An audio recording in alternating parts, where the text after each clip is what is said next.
RFC. RFC. RFC. RFC. RFC. 89.5 et 106.6 en FM. La radio locale. Merci de nous recevoir chez vous. À vos droits, votre émission de conseil juridique et d'information présentée par Bill avec la collaboration de Maître Ingrid Raspail. À vos droits, c'est tous les 2e et 4e mercredis du mois de 11h à 12h sur Radio Fréquence Caraïbe. Vous pouvez poser vos questions au 0596 78 02 03. Alors prenez vos droits en main à l'écoute de votre nouvelle émission les 2e et 4e mercredis du mois de 11h à 12h. Gardez l'écoute.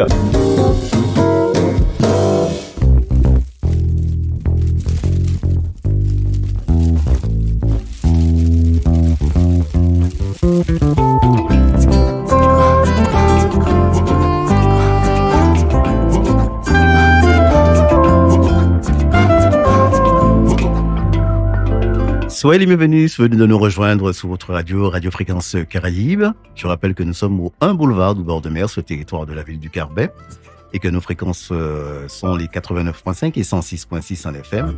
Et notre nouveau site web, je vous invite d'ailleurs encore une fois à aller faire un tour sur le www.fréquencecaraïbe.com. Comme tous les 2e et 4e donc mercredis du mois, nous avons parlé donc de justice et pas que, avec Maître Raspail. Bonjour Maître. Bonjour à toutes et à tous. Comment ça va? Bien, merci, et vous? Ben, ravi de vous retrouver. Chut, faut pas le dire. On fait aller. On parle donc, je disais, de justice et pas que, puisque nous sommes là aussi pour informer donc les auditeurs et auditrices de Radio Fréquence Caraïbe. Je rappelle que vous pourrez participer à cette émission en téléphonant au 05 96 78 02 03, 05 96 78 02 03. Maître, on va donc parler d'assurance, et une assurance très importante d'ailleurs, c'est l'assurance habitation. Oui, en effet, elle est très importante. C'est un contrat qui couvre votre logement contre de nombreux risques, incendie, dégâts des eaux, cambriolage, etc.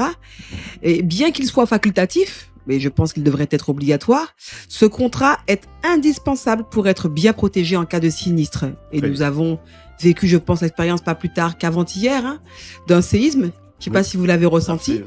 Donc voilà, le séisme, les tremblements de terre sont des sinistres qui peuvent endommager les habitations.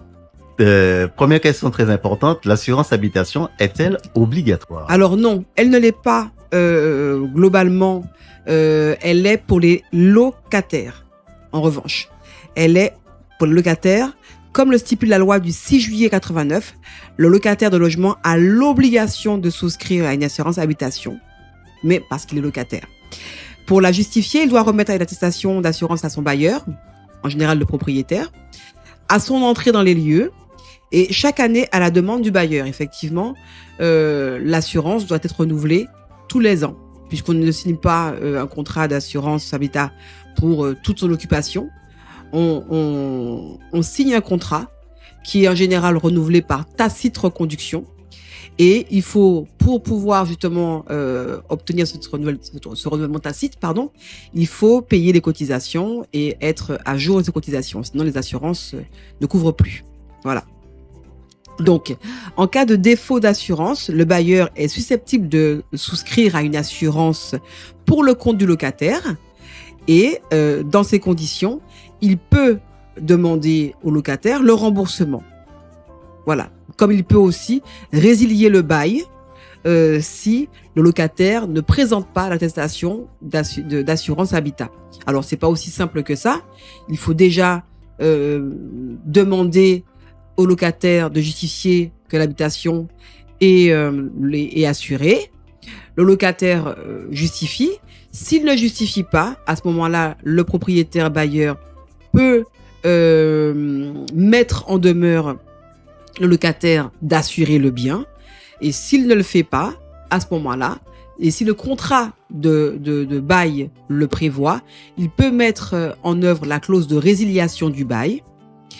Et pour obtenir la résiliation et l'expulsion, il devra saisir le juge le JCP, c'est le juge du contentieux de la protection. Voilà, c'est un juge spécifique qui traite des litiges entre bailleurs et locataires. Un bon à savoir, notamment maître, surtout en cas de colocation. Oui, alors dans le cas de colocation, il est nécessaire de souscrire une assurance habitation, nécessairement. Simplement, un seul des colocataires peut le faire. Voilà, donc une assurance par habitation. Il n'y a pas autant d'assurances que de colocataires ou de locataires. Il y a une assurance par habitation. Voilà. Donc, l'obligation d'assurance pour les copropriétaires, par contre, donc le propriétaire d'un bien non soumis au régime de la copropriété est exempté. Ça veut dire qu'il n'est pas obligé de souscrire une assurance habitation. En général, c'est le cas pour les maisons individuelles. Voilà. En revanche, le propriétaire d'un bien en copropriété, d'accord, le propriétaire d'un bien en copropriété doit souscrire une assurance habitation. Ça veut dire que vous êtes propriétaire d'un bien, je parle d'un appartement. L'appartement fait partie d'une copropriété. Alors, le propriétaire de ce bien, de l'appartement, doit souscrire à une assurance habitation. Que le logement soit libre ou occupé d'ailleurs, il faut que le bien soit assuré. Voilà. Donc, par cette garantie, le propriétaire du bien en copropriété couvre les dommages que le logement pourrait causer à des tiers, autres copropriétaires ou occupants de l'immeuble, voisins, passants, etc. Donc, c'est vraiment une assurance qui permet aux propriétaires du bien en copropriété, que l'appartement soit vide ou occupé, de garantir les dommages qu'il pourrait causer l'appartement aux locataires comme à d'autres occupants de l'immeuble. D'accord, très bien. Voilà. À vos droits avec Maître Raspail, tous les 2e et 4e donc mercredi du mois, nous parlons donc d'assurance habitation. Autre question, Maître, quelles sont les garanties obligatoires de l'assurance habitation? Alors, si effectivement l'assurance habitation n'est pas obligatoire pour tout le monde, je le rappelle qu'elle est obligatoire pour le locataire et pour le propriétaire d'un bien en copropriété. En revanche, l'assurance, l'assureur vous doit des garanties obligatoires. Donc, le locataire, pour sa part, doit souscrire à une assurance habitation qui doit couvrir les risques locatifs, à savoir les dommages qu'il pourrait involontairement causer au logement suite à un incendie, une explosion, un dégât des eaux. Par exemple, un locataire qui veut prendre un bain, laisse couler l'eau pour pouvoir remplir la baignoire. Il oublie qu'il a ouvert le robinet, il part faire une course, il revient, la baignoire déborde. Le locataire est responsable. Ce n'est pas le propriétaire qui est responsable de ça, c'est le locataire qui est responsable de ça. La baignoire déborde et crée un dégât des eaux. L'assurance habitat doit couvrir et garantit le dégât des eaux, par exemple. Voilà. Donc, la garantie des risques locatifs, aussi appelée garantie de responsabilité civile locative, couvre financièrement les dommages causés au logement par le locataire dans 3 situations. Alors, dans les 3 situations que j'ai indiquées, à savoir dégâts des eaux, explosion, incendie. Cependant, cette garantie ne couvre pas les propres dommages, destruction de son immobilier ou vol de ses effets personnels, par exemple.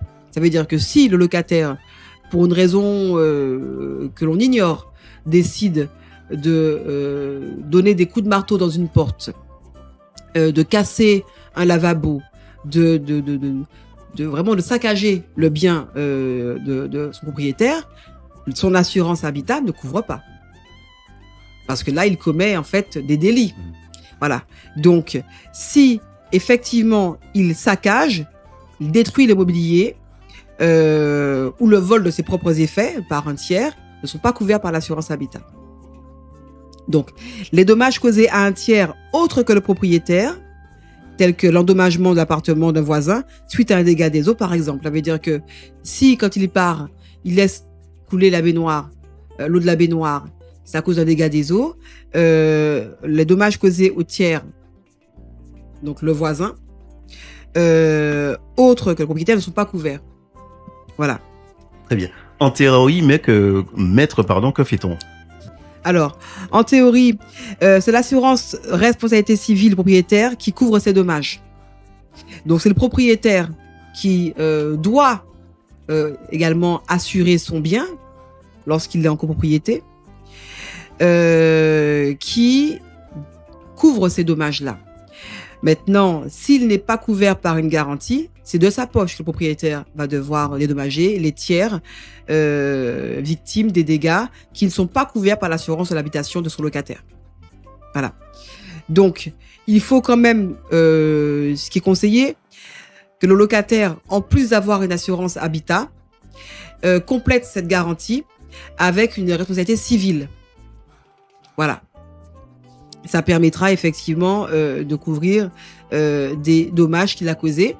Par exemple, s'il y a une fuite d'eau, il n'est pas de son fait, c'est couvert. S'il laisse le robinet couler et qu'il part, c'est de son fait.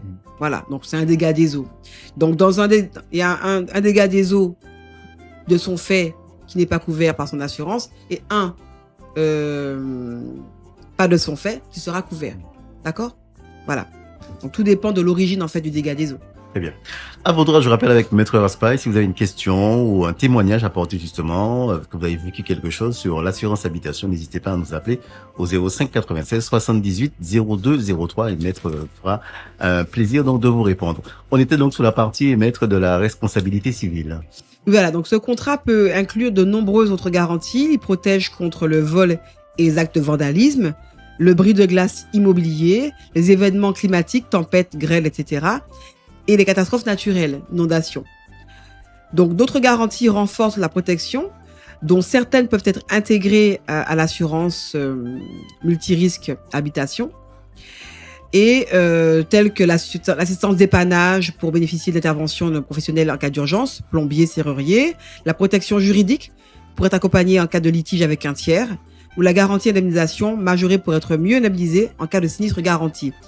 Alors, ce que je retiens de ces exemples, hein, c'est la protection juridique. J'en parle parce que je suis, comment dirais-je, à même. C'est votre domaine de compétence. C'est-à-dire qu'en fait, donc beaucoup de personnes qui ont souscrit à une assurance habitat et ou une responsabilité civile ont aussi droit à la protection juridique.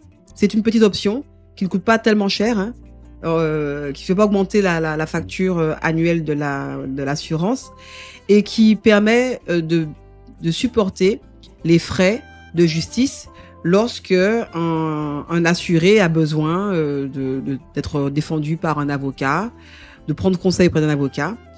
L'assurance paye ces frais-là. Donc il y a des barèmes évidemment, hein. Tous les honoraires ne sont pas pris en charge par l'assurance, mais il y a des barèmes par procédure, par juridiction, qui permet quand même de prendre part à une grande partie des honoraires par l'assurance. Donc c'est intéressant. Il y a beaucoup de litiges, Maître, entre parfois les locataires et les bailleurs. Le litige principal, il est sur le paiement des loyers, essentiellement. Paiement des loyers, enfin plutôt non-paiement des loyers. On va dire ça plutôt, non-paiement des loyers qui justifie pour les bailleurs propriétaires de mettre en œuvre la clause de résiliation, la clause résolutoire, on l'appelle, du contrat de bail, et qui permet en même temps, lorsqu'elle est mise en œuvre, de saisir le tribunal compétent, le juge du contentieux de la protection, et d'obtenir la condamnation du locataire à payer les arriérés, ainsi que demander à ce même juge l'expulsion. Donc, effectivement, ce sont principalement, c'est principalement le litige le plus courant, ou quelquefois aussi des locataires qui estiment ne pas devoir payer parce que le logement présente des défauts, présente des troubles de jouissance, parce que le locataire a le droit de jouir paisiblement de son occupation. Si le toit, la toiture ou les murs présentent des infiltrations, quand il pleut, l'appartement ou la maison est inondée, il y a des troubles comme ça qui font que le loyer, en tout cas dans son intégralité, ne devrait pas être dû. Je déconseille quand même aux locataires de ne pas payer ou de faire eux-mêmes la différence entre le trouble et la valeur du bien. Simplement, effectivement, ça peut être un cas de litige. Un locataire peut saisir un tribunal pour demander au tribunal de réviser le montant du loyer parce que le montant ne reflète pas la jouissance que doit le bailleur au locataire. Très bien. À vos droits avec Maître Raspail, je rappelle à toutes fins utiles que Maître Raspail, que son cabinet se trouve donc à Saint-Pierre. Et nous parlons aujourd'hui donc d'assurance habitation. Et Maître, parlons maintenant des avantages de cette assurance habitation au nombre de 5. Oui. Alors, l'assurance habitation, elle est vraiment essentielle parce qu'elle couvre votre bien, déjà.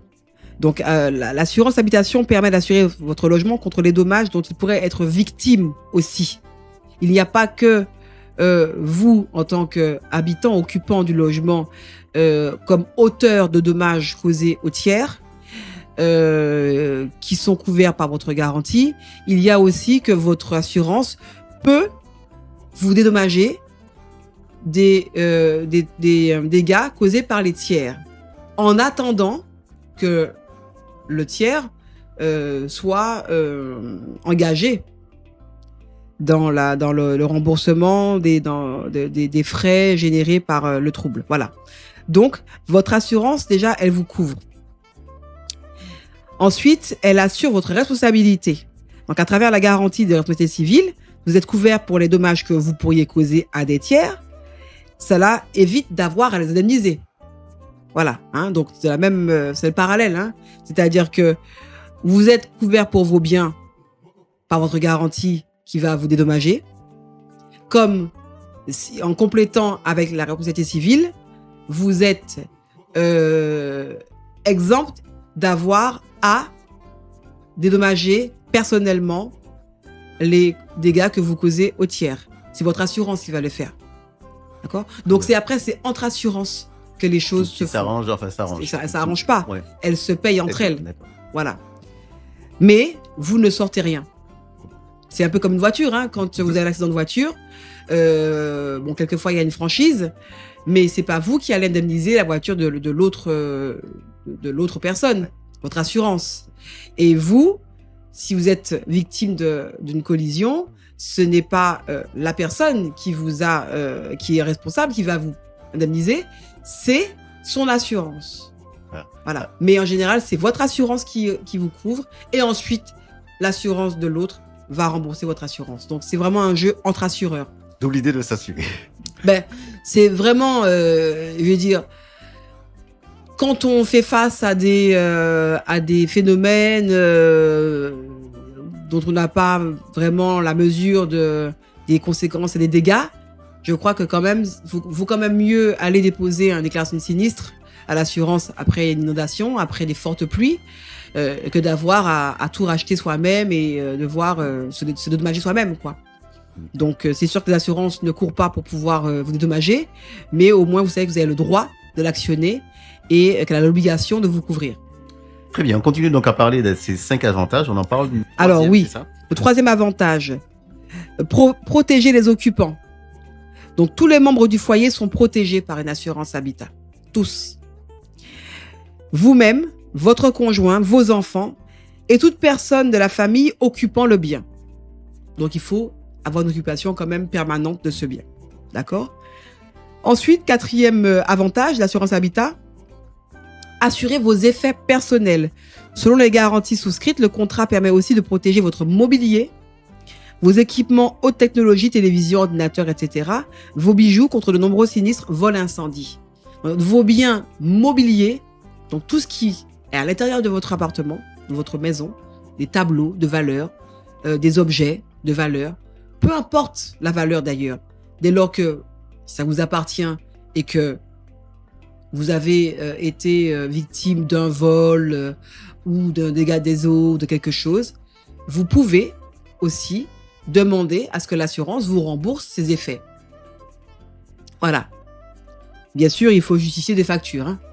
Vous pensez bien que ce n'est pas sur la parole que l'assurance va vous dédommager. Il faut justifier de l'achat, justifier de la possession Ça peut être des photos. Si on n'a pas les factures parce que ça fait longtemps qu'on a acheté ce bien, ça peut être des photos. On peut montrer à l'assurance que à tel endroit on avait tel tableau ou on avait tel bijou qu'on porte et qu'on nous a volé. Voilà. Donc il faut quand même justifier de la présence de ce mobilier. Très bien. Alors faites des photos, mesdames, messieurs, ça peut être utile. Des photos et puis les factures quelquefois, bon, les garder, ça demande quand même de tout garder. Et aujourd'hui, il faut penser peut-être à la voie dématérialisée, à numériser, donc à mettre ces documents sur ordinateur ou téléphone. Il y a beaucoup d'applications maintenant qui permettent de numériser facilement des factures et de pouvoir les partager ensuite. Donc oui, il faut quand même garder des preuves de ce que l'on a avant de demander aux assurances de nous dédommager. 5e et dernier avantage, en tout cas à mon sens, c'est aussi bénéficier des assurances, des services utiles. Être assuré, c'est avoir quand même entre guillemets, un service après-vente, quoi. Tel que dépannage en cas d'urgence, assurance scolaire aussi, protection juridique, comme je vous l'ai dit, et puis l'aide au relogement. Mais c'est vrai que le dépannage en urgence, ça peut être, par exemple, je prends l'exemple pour la voiture, l'assurance voiture, quand vous avez une collision, une voiture en panne, immobilisée, vous avez quelquefois l'option de souscrire à un véhicule de courtoisie. Ça veut dire que vous aurez droit à 1 semaine de location ou 2 semaines, ça dépend des assurances, qui vont vous offrir une voiture de location. Et au-delà de la semaine ou des 15 jours, c'est vous qui paierez. Donc, voilà, c'est un exemple sur un autre type de contrat que l'on peut trouver dans les contrats d'assurance habitation, de dépannage en urgence. Ça peut être l'hôtel, par exemple. Votre appartement et maison est inondé, vous n'avez nulle part où aller, une chambre d'hôtel pendant 2-3 jours, quelque chose, peut être un service qui peut être associé à un contrat d'habitation. Très bien. Restez avec nous, on va dans un instant. On parle d'assurance habitation avec Maître Raspail. Je rappelle à toutes fins utiles, encore une fois, si vous avez une question, donc n'hésitez pas à composer le 05 96 78 02 03. À tout de suite.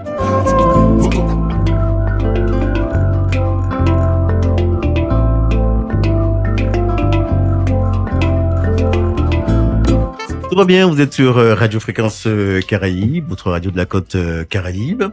Nous sommes dans l'émission À vos droits avec Maître Raspail, comme tous les 2e et 4e donc mercredi du mois, et nous parlons donc Maître d'assurance habitation. Parlons maintenant 2 mots sur l'assurance de responsabilité civile et de vie privée. Oui, Maître. Responsabilité civile privée. Donc elle est indispensable. Elle couvre les dommages involontaires que vous pourriez causer à un tiers. Et le plus souvent, cette garantie est incluse dans votre contrat d'assurance habitation. Donc, ça peut être effectivement une option. Ou alors, vous en prenez une complémentaire. Donc, dans le cadre de votre vie quotidienne, vous avez une responsabilité vis-à-vis des dommages que vous pouvez occasionner aux autres. C'est ce qu'on appelle la responsabilité civile privée. Voilà.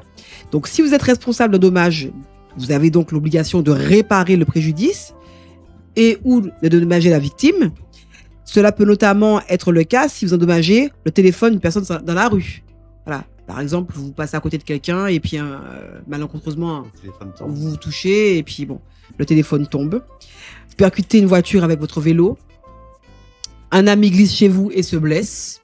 Voilà, vous êtes responsable. Votre chien mord en passant, par exemple. Donc, pour s'assurer, il faut voilà. J'allais poser la question. Voilà. Comment assurer votre responsabilité civile de vie privée. Alors, avec une assurance multirisque habitation, en général, le plus souvent, une garantie de responsabilité civile privée est automatiquement incluse à votre contrat d'assurance multirisque habitation. Il est donc inutile de souscrire un autre contrat. Donc, en général, c'est associé. Et si ça ne l'est pas, ce qui est rare, on en prend un autre. Une autre assurance. Donc, il convient quand même de vérifier le fonctionnement du contrat pour connaître la situation pour laquelle vous êtes assuré. Donc, c'est bien de lire avant de signer. On ne le répétera jamais assez, puisque faut pas découvrir ce que la garantie offre quand on a besoin qu'elle fonctionne. Il faut vérifier qu'on est bien couvert et garanti avant de signer. Donc, avec une assurance de responsabilité civile privée, si vous êtes dépourvu d'assurance habitation, il est indispensable de souscrire un contrat d'assurance de responsabilité civile de vie privée. C'est le cas si par exemple vous êtes hébergé chez un ami ou peut-être un colocataire aussi, puisque le colocataire qui garantit l'habitat, il garantit l'habitat et donc lui il est couvert. Bon, on a vu tout à l'heure que l'assurance habitat couvre les occupants du logement, mais bon, je pense qu'un colocataire, pour ça, dans ses gestes de la vie quotidienne, dans la rue, il pourrait aussi prendre sa propre responsabilité civile. Voilà, son assurance. Voilà. À moins de rapporter la preuve qu'il est vraiment qu'il vit avec l'autre colocataire et qu'il est occupant permanent de l'habitat qui est assuré. Très bien. Voilà. Que faire maître dans certains cas? Alors, dans certains cas, il peut être judicieux de souscrire une garantie spécifique pour couvrir une partie de votre responsabilité civile privée. Selon votre situation, vous pouvez opter pour une assurance scolaire, par exemple, une assurance pour la pratique d'un sport, une assurance bicyclette, etc., etc. Donc, l'assurance scolaire, je dirais qu'elle est obligatoire, puisque on ne peut pas inscrire son enfant s'il n'a pas une assurance spécifique scolaire. Et la pratique d'un sport, en général, c'est plus rare, parce que bon, c'est vrai que l'assurance scolaire, elle est aussi extrascolaire. Donc, pas besoin de prendre une autre assurance pour la pratique d'un sport. Et puis, quelquefois, quand on pratique un sport sous licence, la licence de ce sport offre aussi une garantie, une assurance aux licenciés de ce sport. Voilà. Donc, votre assurance auto, faut savoir, couvre votre responsabilité civile seulement si vous êtes responsable d'un accident de voiture. Autre question, maître. Que couvre la garantie de responsabilité civile vie privée? Alors, elle couvre 3 types de dommages. Matériel, d'abord. Vous êtes couvert pour les biens appartenant à d'autres personnes que vous endommagez involontairement. Ok, téléphone, objet, enfin, peu importe. Des biens qui appartiennent à d'autres personnes. Corporel. Le contrat vous couvre également pour les blessures que vous pourriez causer involontairement à un tiers. Donc, j'insiste sur le involontairement. Il ne faut pas donner un coup de poing à quelqu'un et puis aller demander à ce que l'assurance vous couvre pour le dommage causé, pour le nez cassé. Non, il faut que la blessure soit d'origine involontaire, enfin causée involontairement à un tiers. Ensuite, les dommages immatériels sont également couverts par la responsabilité civile vie privée. Donc, de manière plus anecdotique, vous êtes assuré pour les dommages immatériels que vous provoquez. C'est le cas, par exemple, si vous perdez un fichier informatique qui ne vous appartient pas. Voilà. Ça peut être aussi une clé, quelque chose qu'on vous a remis, vous avez perdu, peut-être qui atterrit dans les mains d'une personne malveillante et qui va en faire des choses et détourner son usage premier, pouvant causer un dommage à quelqu'un. Voilà. Donc voilà. Donc la garantie de responsabilité civile vie privée assure avant tout les dommages que vous, en tant qu'assuré, pourriez occasionner. Mais elle couvre aussi d'autres personnes qui, si elles sont responsables de dommages, comme par exemple vos objets et ceux que vous avez empruntés ou loués. Très bien. À vos droits, donc, comme je le rappelle, tous les 2e et 4e mercredis du mois avec Maître Raspail. Nous parlons donc d'assurance habitation. Autre question, maître. Quelles sont les exclusions de la garantie de responsabilité civile vie privée? Alors, les dommages qui non couverts sont ceux que vous créez volontairement. Voilà. Ou des dommages que 2 assurés se causent entre eux. Votre enfant casse votre téléphone, par exemple. Là, votre enfant, il mérite une petite punition. Mais vous ne pourrez pas aller déclarer ce sinistre-là à votre assurance de responsabilité civile, vie privée. Donc selon les contrats, certains dommages peuvent être couverts en option tels que les dommages causés par un animal dangereux, chien de catégorie 1 par exemple, les dommages résultant de la pratique d'un sport à risque, comme le sport de combat, ou les dommages liés à votre activité professionnelle. Voilà. Donc, certains contrats peuvent être couverts en option. Enfin, certaines garanties peuvent être couvertes en option. Donc, c'est à vous de demander si l'assurance le prévoit, si vous pouvez inclure ces options-là. Voilà. Donc, si le dommage est relatif à une exclusion de garantie, l'assurance de responsabilité civile de vie privée n'intervient pas.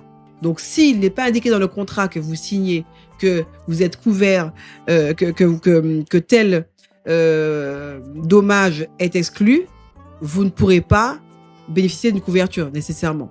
D'accord ?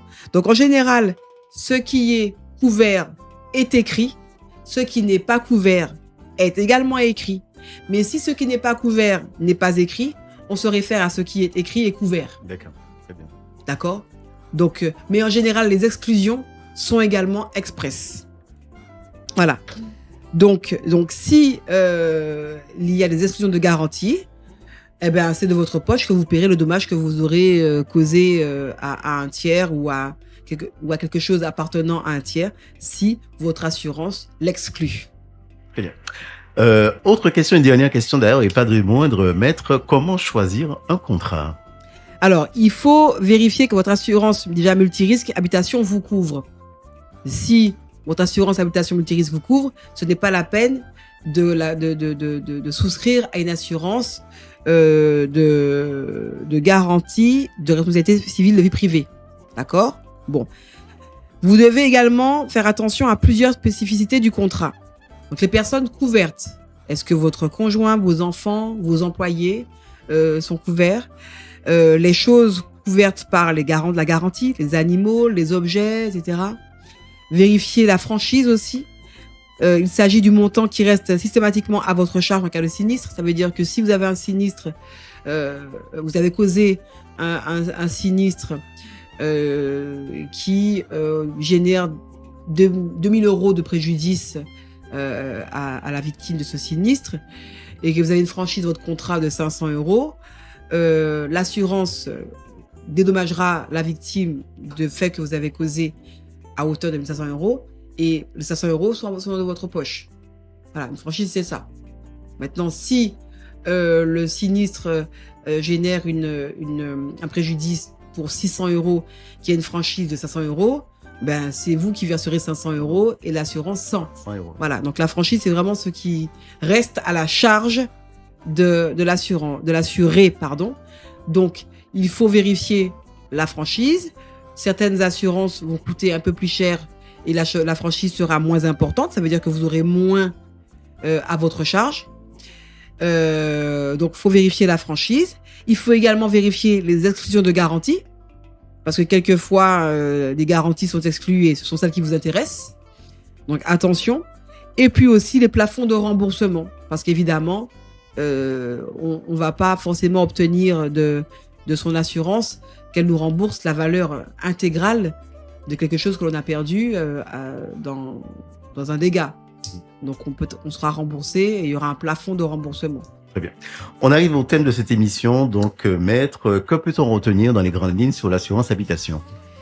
Il faut retenir que c'est une assurance qui est obligatoire pour les locataires, obligatoire pour les propriétaires d'un bien en copropriété, et que si elle n'est pas obligatoire pour les autres occupants, les autres, il est nécessaire quand même d'avoir une voilà, on peut être propriétaire de son propre bien, par exemple, hein, de son propre appartement, de son propre maison, et ne pas être assuré. Ce n'est pas une obligation. Mais nous sommes quand même dans un environnement de plus en plus propice et sujet à des catastrophes, à des pluies, des inondations, des séismes et des cyclones. Donc nous sommes vraiment déjà sur un territoire qui devrait obliger tout le monde à se garantir, à se faire assurer. Déjà. Quand il dit que je balais pas voilà. Voilà, pas ni point garde. Parce que les tremblements de terre causent des fissures qui sont plus ou moins graves et quelquefois qui peuvent vraiment atteindre la solidité de l'immeuble. Et puis, nous sommes aussi quelquefois victimes d'autres voisins. Et le voisin peut causer un dégât des eaux et nous avons besoin que ce soit réparé assez rapidement. Notre assurance nous couvre.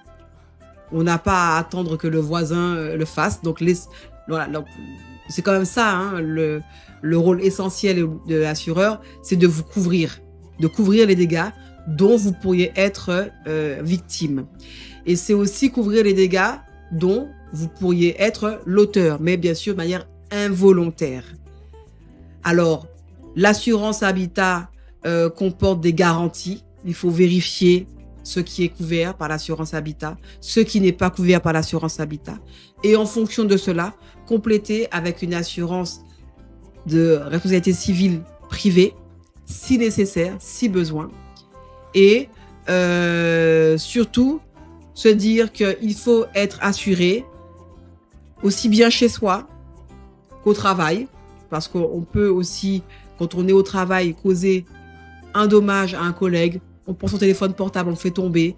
Votre assurance habitat vous couvre, ou votre assurance de responsabilité civile et vie privée vous couvre aussi. Donc, nous sommes potentiellement des victimes ou des auteurs de dommages en tout temps et en tout lieu.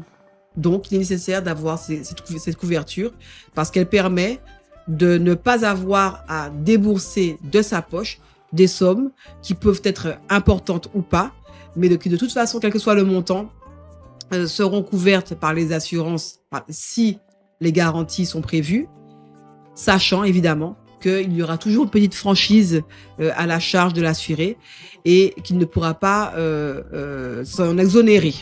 Voilà. Alors, et puis je précise, ça peut porter à confusion avec notre slogan. Sortez couvert. Sortez couvert, ça veut dire soyez assuré en fait, couvert au sens de la garantie. Et pour rester couvert, c'est très simple.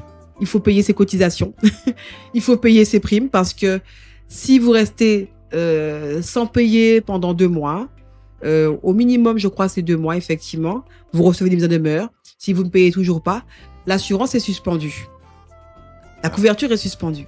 Et si vous arrive malheur, aussi bien en tant qu'auteur ou victime au moment où votre assurance est suspendue, vous n'êtes pas couvert. Donc vraiment, veillez à ce que cette assurance-là soit toujours payée pour ne jamais être à défaut et pour toujours pouvoir déclarer un sinistre sans qu'on vous rétorque « Ah non, le contrat est suspendu » ou résilié et vous ne serez pas couvert. Très bien, voilà ce qu'on pouvait dire sur cette thématique du jour, l'assurance habitation. Je rappelle à toutes fins utiles, mesdames et messieurs, que Maître Raspail se trouve donc à Saint-Pierre. Au 1 rue Général de Gaulle, voilà, à l'étage de Baguette Shop. Voilà, donc vous avez toute la précision. Merci Maître, on se retrouvera donc le mois prochain si tout va bien. À bientôt. À bientôt, au revoir. À vos droits, votre émission de conseil juridique et d'information présentée par Bill avec la collaboration de Maître Ingrid Raspail. À vos droits, c'est tous les 2e et 4e mercredis du mois de 11h à 12h sur Radio Fréquence Caraïbe. Vous pouvez poser vos questions au 0596 78 02 03. Alors prenez vos droits en main à l'écoute de votre nouvelle émission les 2e et 4e mercredis du mois de 11h à 12h. Gardez l'écoute. Fréquence Caraïbe, la radio de proximité toujours plus proche de ses auditeurs. 24h sur 24.